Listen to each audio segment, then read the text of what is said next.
ఇవి ఎండు మెత్తాలండి, శుభ్రంగా క్లీన్ చేసి పెట్టేసుకున్నాను. నెక్స్ట్ మునక్కాడ, ఆనియన్ సన్నగా కట్ చేసుకోవాలి, కరివేపాకు, మిర్చి, కొత్తిమీర.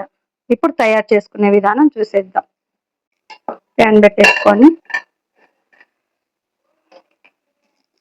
కొంచెం అంతా ఆయిల్ వేసుకున్నాము.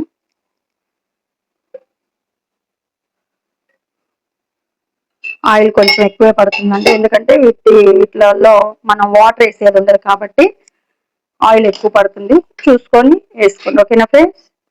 ఆయిల్ కొంచెం బాగా హీట్ అవ్వాలన్నమాట. ఆయిల్ బాగా హీట్ అయింది. హీట్ అయినాక మనం ఇలా క్లీన్ చేసి పెట్టుకున్న మెత్తాన్ని ఫస్ట్ ఫ్రై చేసుకోవాలి.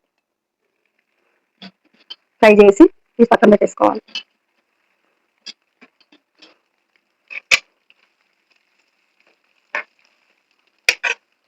అలాగా మొత్తం ఫ్రై చేసుకోవాలి ఫ్రెండ్స్. ఇప్పుడు మనకి మొత్తం శుభ్రంగా వేగిపోయాయి. ఈ ఫ్రై అయిన వాటిని తీసేసుకొని పక్కన పెట్టేసుకోవాలి, ఆయిల్ లేకుండా.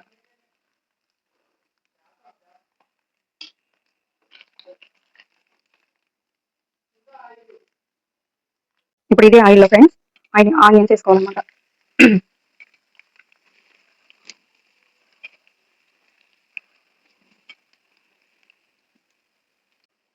కొంచెం అంత కరివేపాకు, పచ్చిమిర్చి,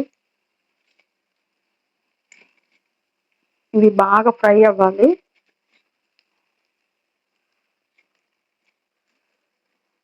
ఫ్రై అయ్యేటప్పుడే ఒక 2 స్పూన్లు సాల్ట్ వేసుకుంటే కొంచెం తొందరగా ఎగుతాయి అన్నమాట. ఉల్లిపాయలు మగ్గిపోవాలి మొత్తం పూర్తిగా. మగ్గిపోయినాక ఇప్పుడు మునక్కాయలు వేసుకోవాలి.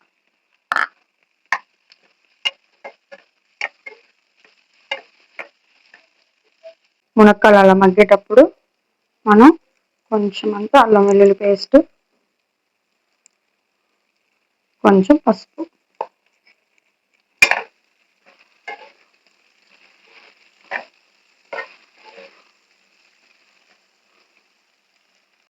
ఇలా ఫ్రై చేసుకొని బాగా సిమ్లో పెట్టేసుకోవాలన్నమాట.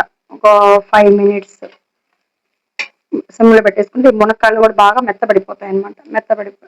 ఇలా మునక్కాయలు మొత్తం ఉడికిపోయాయి చూడండి ఫ్రెండ్స్. సిమ్లో పెట్టుకుంటే ఇలా మగ్గిపోతుంది అన్నమాట మొత్తం.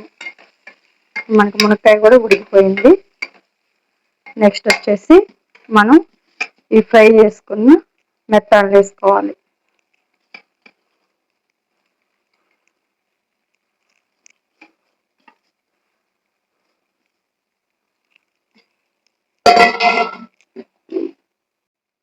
ఒక స్పూన్ అంత కారం, స్పూన్ కొంచెం. మేము కొంచెం ఎక్కువ తింటాం, తక్కువ తినాం, తక్కువ వేసుకోవచ్చు అనమాట. లాస్ట్లో కొంచెం కొత్తిమీర. ఇవన్నీ వేసుకున్నాక ఒక 5 minutes ఉంచుకోవాలి ఫ్రెండ్స్. అప్పుడు మొత్తం దగ్గరికి అయిపోతుంది. ఇలా కలిపెట్టేస్తాము.